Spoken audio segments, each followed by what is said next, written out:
All right, guys, it's time for Math with Miss Carter. You guys have been doing a great job with working out this regrouping strategy that we've done. I did see that some of you guys are still using your place value charts. I don't mind it, but I would really like to see you guys try this new strategy. We're going to keep working on it for a few more days, so please give it a shot. I want to see you work out the problems that I'm going to give you today for your independent work using the strategy of regrouping your 10s together and your 1s together, okay?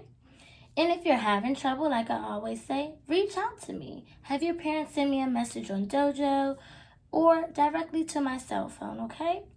I'm here to help you guys, and we can set up a math small group just like we do reading groups. But for now, we're going to get started on these problems that we have today.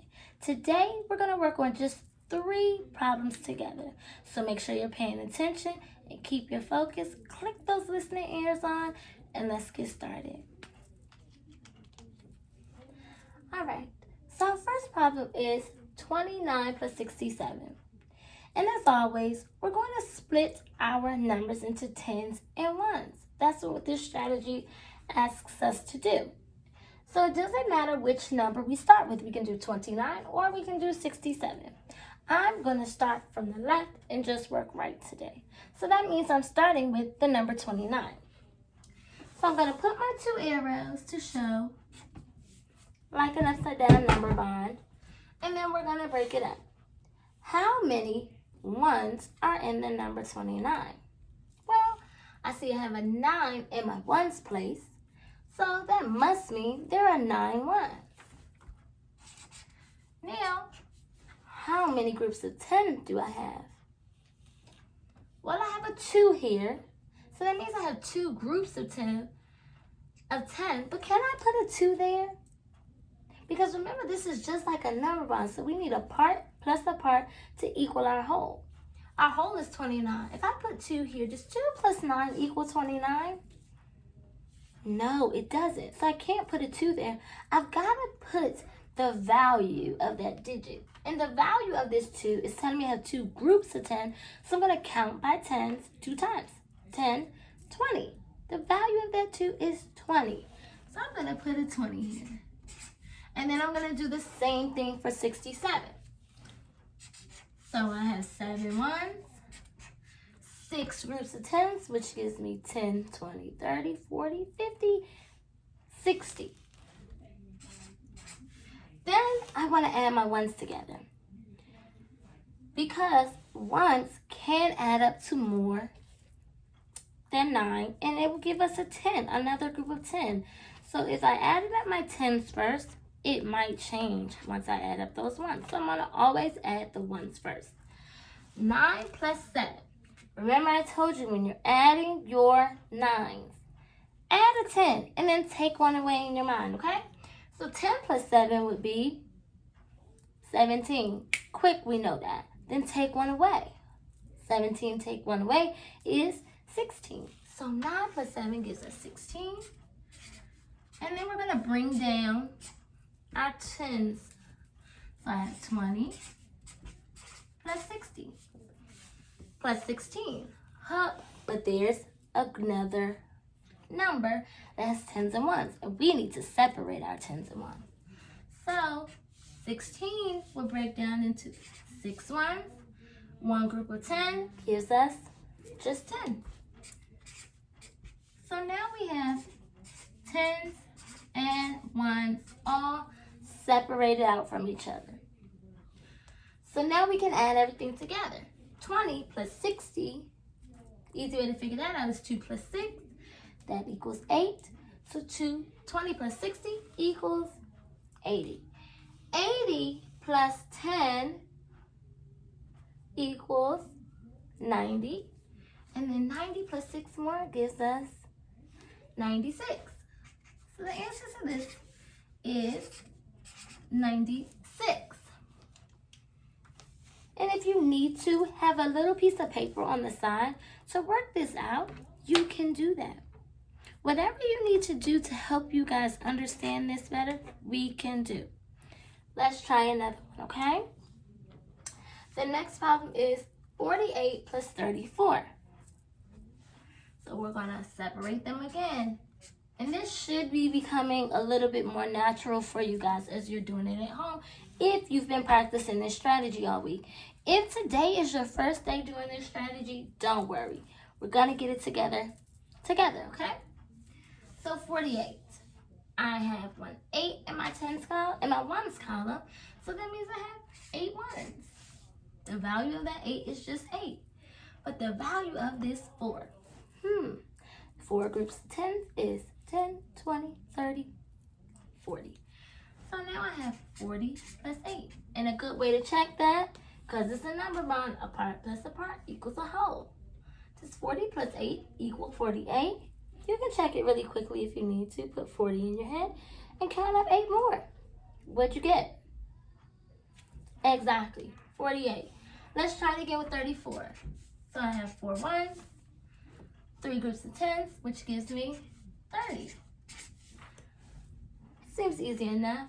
Now, I'm going to start adding my ones together. 8 plus 4. Put the 8 in your head, count up 4 more, and that gives us 12. Exactly.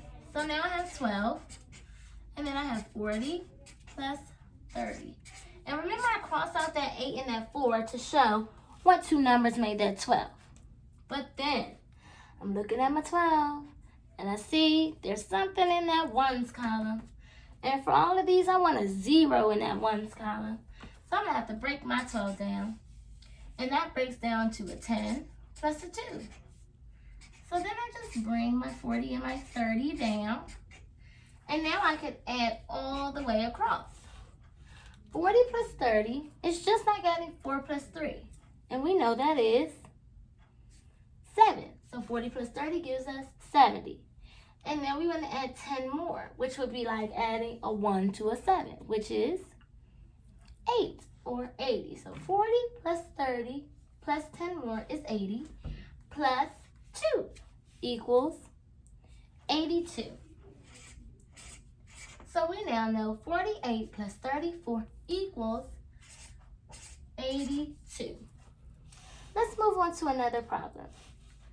The next problem is 67 plus 27. We're going to break it down quickly. 7 ones plus 6 groups of tens makes 60. And 7 ones over here for 27 plus 2 groups of tens makes 20. Then we're going to add those ones up. 7 plus 7, that's a double. What is that? Right, 14. I knew you guys would remember. So I'm going to cross out my 7s. And I'm going to bring down my other numbers. 60 plus 20 plus 14. But that 14 has something in that ones column, so I need to break that down some more. I now have 4 and 10, because 10 plus 4 makes 14. So now I can bring down my 60 plus 20 plus 10 plus 4. All right, so we have 60 plus 20 plus 10 plus 4. Now I can say 6 plus 2 equals 8. 8 plus 1 equals 9. So 60 plus 20 plus 1 equals 90 plus our 4. And that gives us 94. So now we know 67 plus 27 equals 94. And I know I said we were only going to do 3 problems, but I threw in an extra one just for some more practice. Our next problem is 32 plus 59. We're going to break it down again. You guys should be getting the hang of this by now. 32 plus 59, 32. I have 2 in my ones place. 3 groups of 10 gives me 30. So 30 plus 2 equals 32. And we're going to do the same thing for 59. So I have 9 in my ones place. 5 groups of 10 makes that 50. Because remember, we're doing the value of that digit. The value of the digit in the tens place. Not the digit itself. It'll be just like when we were doing expanded form. So this is the expanded form for 59. This is the expanded form for 32. That's what we're breaking it down to, okay? Now we're going to add up those ones. 2 plus 9 equals 11. So then we're going to bring our 50 down and our 30 down. Cross off that 9 and 2 because I know that's what made my 11. But I also see that my 11 has something in that ones column, and I don't want that. So I'm going to break it down to a 10 plus a 1 to its expanded form. An expanded form just means it's the form that shows the value of the digit in the tens place and the value of the digit in the ones place. So here we go. Now we have 30 plus 50 plus 10 plus 1. Let's add it up. 30 plus 50 is like adding 3 plus 5, which gives us 8. 8 plus 1 more is 9. So 30 plus 50 plus 10 gives us 90. And 90 plus 1 is 91. 91. So 32 plus 59 equals 91. I know that this was a quick moving video for you guys today. And I've tried to make this as simple as I possibly can. But if you do not understand, it is okay. We're going to keep practicing it. And you guys have some time to practice this on your own. The problems that you need to do today and show your work using this strategy. Bring it into its expanded form like a number bond with a part for the part and that equals its whole, and show me your work. I want to see all of this, okay? So you need to add up 78 plus 17, 49 plus 37, 56 plus 38, and 15 plus 26. I know you guys are going to do a great job, and if you have any questions, please let me know. We can always do a quick video chat and work it out together, okay? All right. I'm glad you guys checked in for Math with Miss Carter today, and I'll see you guys on Monday. Have a great weekend.